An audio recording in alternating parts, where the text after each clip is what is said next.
हो, नमस्ते प्रणाम और सबके पैर छू के प्रणाम करत तनी। और काल यानी 30 तारीख के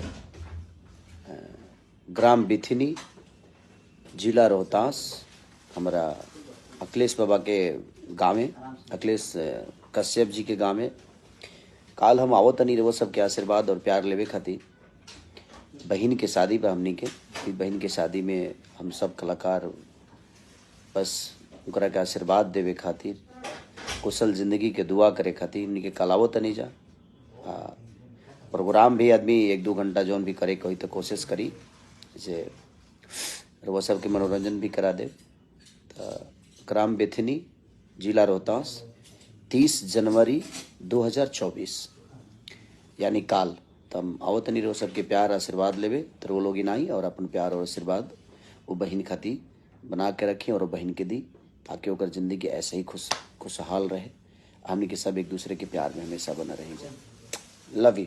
अखिलेश कश्यप जी जो हमारे राइटर हैं, अखिलेश बाबा उन्हीं के बहन की शादी है तो हम लोग आ रहे हैं, तो आप लोग भी आइए और अपना प्यार आशीर्वाद दीजिए। Love you.